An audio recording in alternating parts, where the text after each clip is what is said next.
you break into a sweat with even the thought of having company? I'm here to help. After trying just a few of my hosting tips, you'll be more than ready to say, come on over.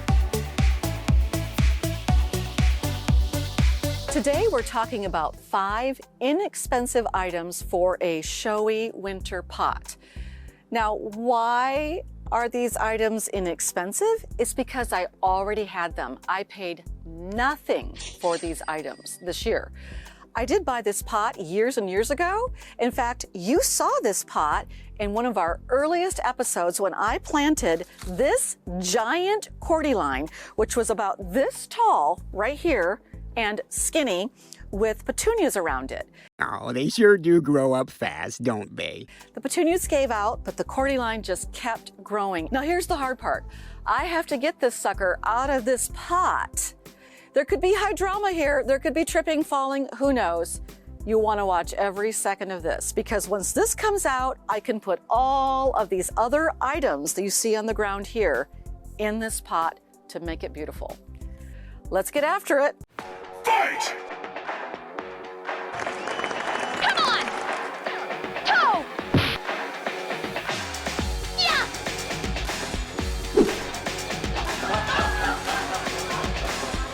Ha!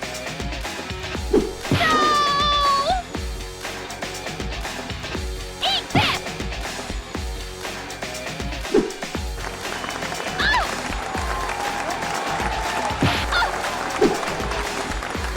Come on!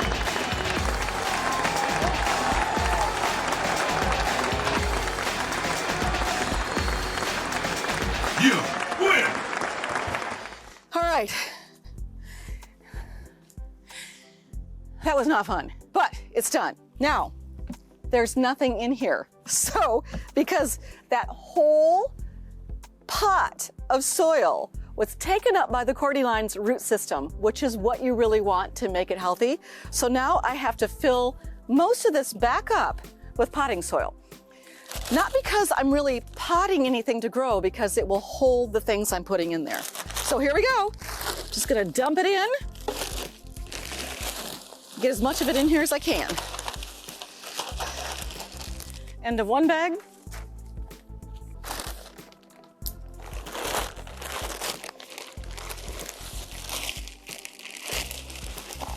It's perfect. End of second bag. And now 2 red Solo cups. All right, so this is what I ended up with. Normally I'd like it to be up a little higher, but I think it'll be fine. And the first thing I'm gonna do is water it in. Why?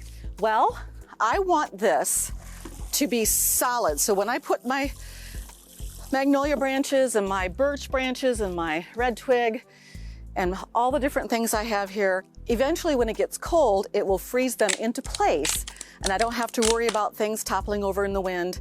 I'm gonna get it pretty packed in here anyway, so that's probably not gonna happen. All right, my first item are these giant birch branches. Now these are real birch. I don't have birch trees around here, but you can buy these at garden centers, and I bought these years and years ago, and I have used them every winter since I got them.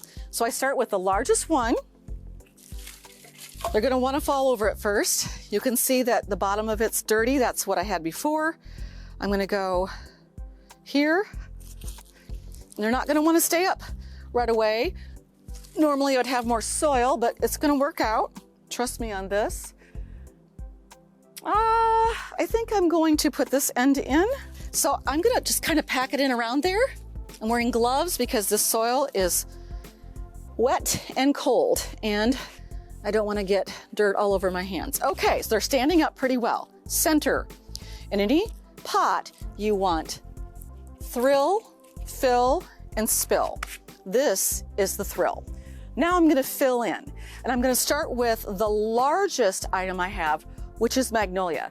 I do have magnolia trees, but I don't have this kind of magnolia tree. So why does that matter? Let me show you. This kind of magnolia has a shiny green top leaf, but it has this beautiful brown underside. I love that. And so you'll see moments of brown when the wind hits it. So I've got a bunch of magnolia, and it kind of needs to be towards the middle. It's gonna fight me. This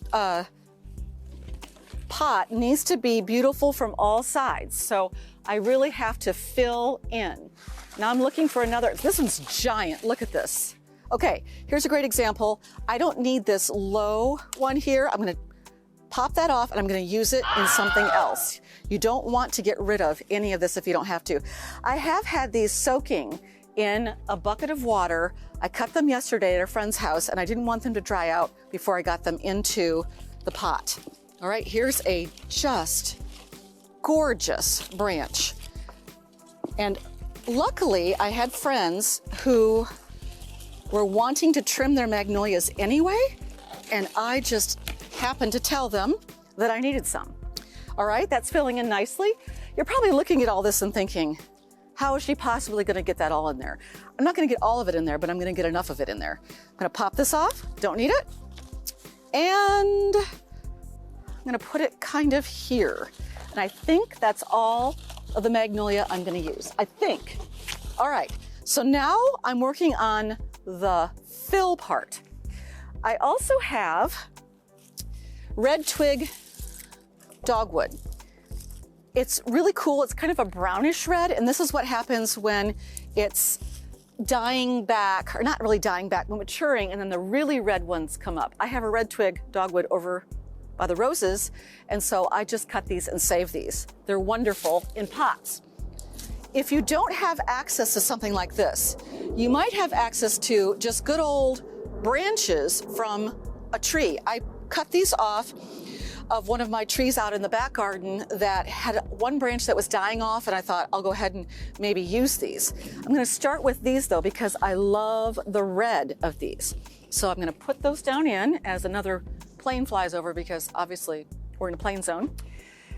And I'm gonna do an odd number. So I'm either gonna do 3 or 5. Did you notice the 3 here? You kind of want to do 3 of everything. It's more pleasing to the eye. 3 is a magic number. And you can see that I'm adding just a little bit more of the thrill here with some height. Now, a lot of people might just stop at 3 items, and that would be okay. But you know, that's not how I roll. So I'm going to keep putting things in until you cannot see any empty space in this pot. Plus, I have a lot of beautiful things that can go in here. So what makes these pots so beautiful when you see them is the variety of the foliage that is in here. My bark is worse than my bite. All right, I may add more later.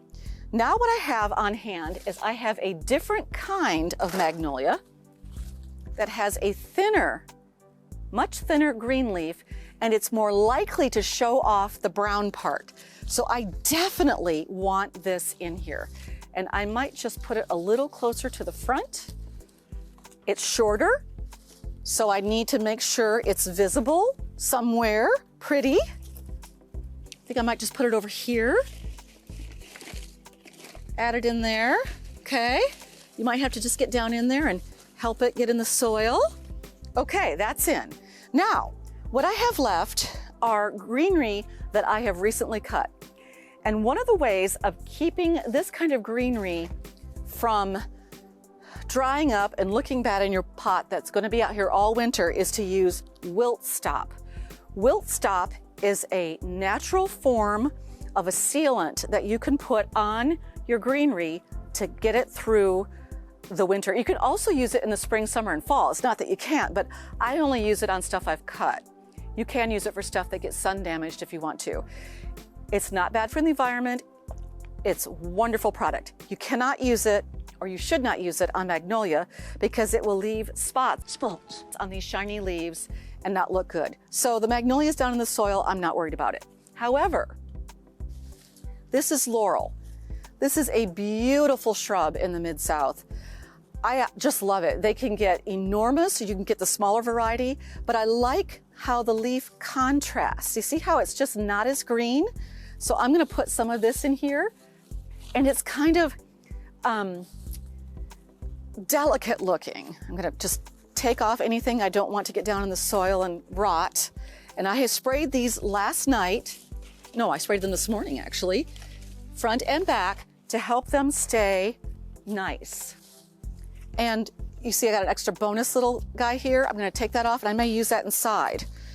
And if you have ones that have a little damage, you could just pop those off and it's not gonna care, it's not gonna get offended. That's a problem because getting offended and angry at each other is how we come together and bond as a society. Now, right now, I have a lot of really, really green going, and that's okay because we want it to look lush, and it won't look lush if you don't have a lot of stuff in there. So I'm just gonna fill in around the side and the back, and then we're gonna go on to the next one.